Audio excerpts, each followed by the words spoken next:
In the vast expanse of the desert, where the sands whisper secrets of the ages, lies a legacy etched in time. A legacy of gods and mortals, of heroes and jinn, woven into the very fabric of history. Join us as we embark on a journey through the echoes of the past into the heart of pre-Islamic Arabian mythology. This is the story of a world beyond our own, a world where every dune has a tale to tell. And I, Olivia, alongside Noah, will be your guides through this mystical realm. A realm where the line between myth and reality blurs, and where the tales of old come alive to reveal the mysteries of a time long forgotten.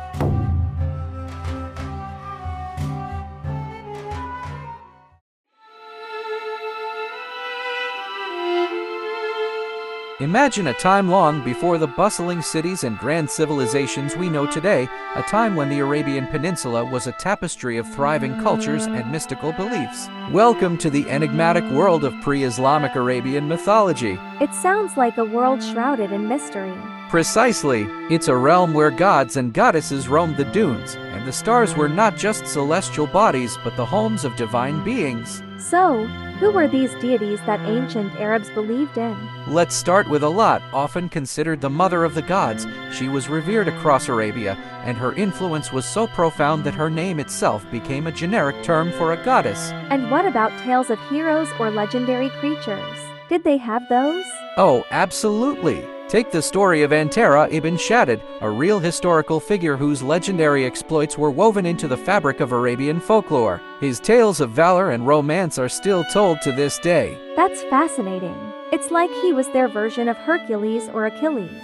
You could say that. Now, let's delve into the mystical creatures. The jinn, beings made of smokeless fire, capable of incredible feats and often the source of many a tale that blurred the lines between reality and myth. I've heard of jinn before. They're quite popular in modern tales too. Indeed, they are. But let's not forget the Anka, a mythical bird akin to the phoenix, symbolizing immortality and renewal. It was said to be so elusive that to see one was considered an omen of great change. I suppose no one has spotted one recently? Not that I'm aware of, but who knows? The desert keeps its secrets well hidden.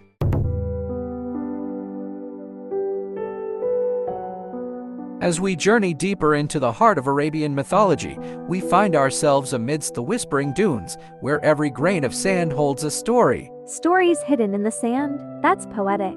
And true to the spirit of the desert. Here, the ancient Arabs spoke of Hubal, the chief deity of the Kaaba, whose idol was adorned with precious gems and before whom countless prayers were offered. Hubal, the chief deity? That's a powerful position. Indeed, but power in mythology isn't just about strength. It's about the connection with the people. Al-Uzza, for example, was a warrior goddess, a protector, and a symbol of resilience. Resilience seems essential in such a harsh landscape. Exactly. And speaking of the landscape, let's not forget the sacred sites that dotted it. Places like Al-Lat's temple in Taif and the Thaj oasis, where it was believed the gods themselves would visit. Did these sites have any special rituals or festivals? They did. Pilgrimages and offerings were common, and during certain times of the year, the air would be filled with the scent of incense and the sound of ancient hymns. It must have been a sight to behold. A sight, a sound, a feeling. The ancient Arabs lived their mythology. It wasn't just a collection of stories, but a way of life. It's incredible how these myths and deities were woven into the very fabric of their existence. And that's the beauty of mythology. It transcends time, becoming a part of us. Now, shall we explore the tales of love and destiny next?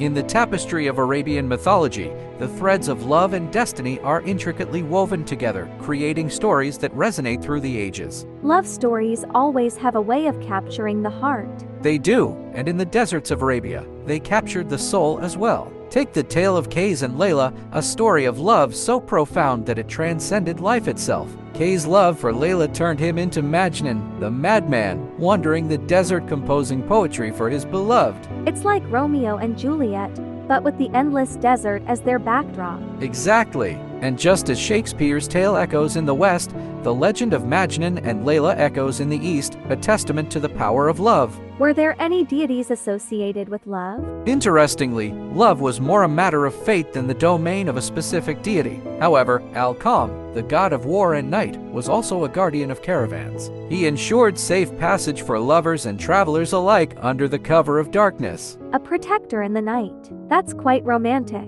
It is. And speaking of night, let's not forget the stars. For the ancient Arabs, the stars were not just lights in the sky, but guides on the path of life, love, and destiny. I wonder what stories the stars would tell if they could speak.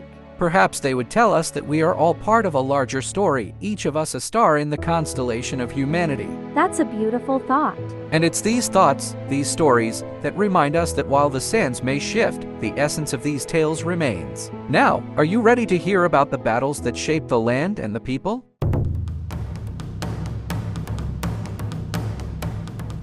The desert sands have been silent witnesses to countless battles, where heroes were forged and legends were born. Tell me about these heroes. Among the most renowned is Hatem al-Tai, a man whose generosity became the stuff of legend. His tales of chivalry and bravery are not of battles with swords, but of victories of the heart and spirit. A hero doesn't always need a sword then. Indeed, but when swords were drawn, they told their own tales. Like the Battle of Kar, where Arab tribes united against the Sasanian Empire, a prelude to the seismic shifts that would soon come. Unity against a common foe. That's a powerful narrative. It is, and it's in these moments of unity that we often find the greatest heroes. Another such hero was Khalid ibn al-Walid, known as the Sword of Allah. His military genius was instrumental in the expansion of the Arab Empire. His name carries weight to this day. As it should, but let's not forget the women who shaped history. Khala bint al-Azwar, a fierce warrior who fought alongside her brother and became a symbol of courage and resilience. It's important to remember the heroines as well. Absolutely. Their stories are as vital as the desert oasis, providing inspiration and refuge. Now, as we leave the battlefield, shall we venture into the mystical realms where Jinn and fate intertwine?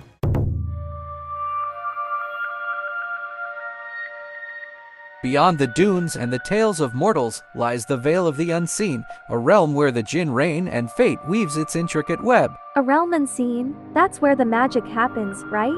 Exactly.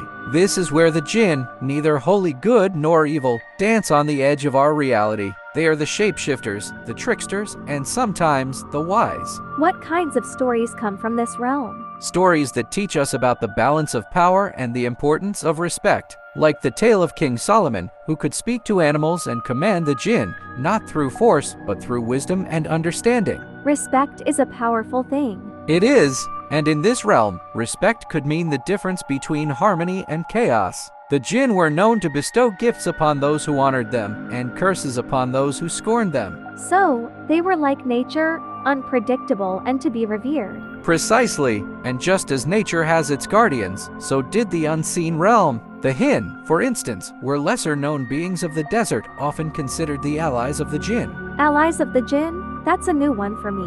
The mythology is vast and varied, and within it, there are creatures like the ghoul, a fiend known to lurk in graveyards, preying on the unwary. Ghouls in graveyards. It's like something out of a horror story. Indeed, but these stories served a purpose. They were cautionary tales, reminders of the mysteries that lie beyond our sight. It's a reminder that there's so much more to the world than what meets the eye. And that's the essence of the mystical. Now, shall we turn our gaze to the stars and the secrets they hold?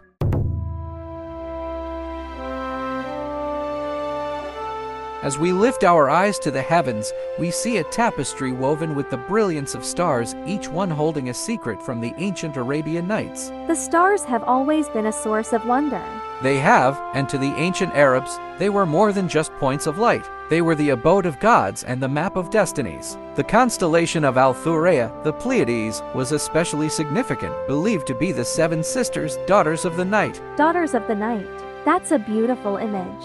It is. And then there's Al-Yaza Orion, associated with a powerful hero whose name has been lost to time, but whose strength lives on in the stars. A hero lost to time, but remembered in the sky.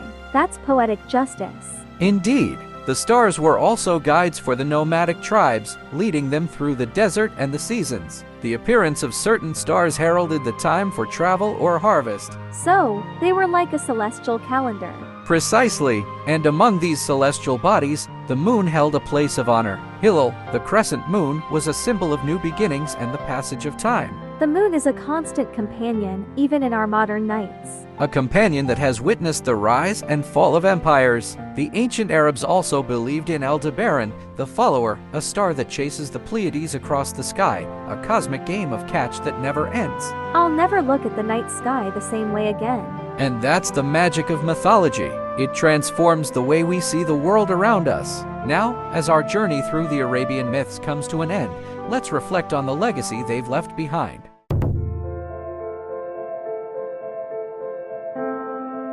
As our journey through the sands of time comes to a close, we reflect on the enduring legacy of pre-Islamic Arabian mythology. These stories have traveled through centuries to reach us. They have, and they've done more than just survive. They've shaped the cultural and spiritual landscape of the region and beyond. The tales of jinn and heroes, of love and destiny, continue to inspire art, literature, and even the way we understand the world. They're a testament to the human spirit, to our need for stories that give life meaning. Indeed, these myths remind us that our ancestors sought to explain the mysteries of life and the cosmos in ways that resonated with their experience of the world. And in doing so, they've left us a rich tapestry of narratives that still hold relevance today. Precisely, the characters may be ancient, but the themes are universal: courage, love, sacrifice, and the quest for knowledge. It's incredible how these ancient myths can still spark curiosity and wonder in us.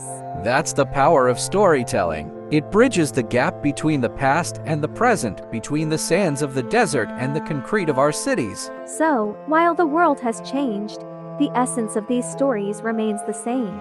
Exactly. And as we bid farewell to the world of pre-Islamic Arabian mythology, we carry with us the echoes of its wisdom, the whispers of its magic, and the shadows of its timeless tales. A journey well worth taking.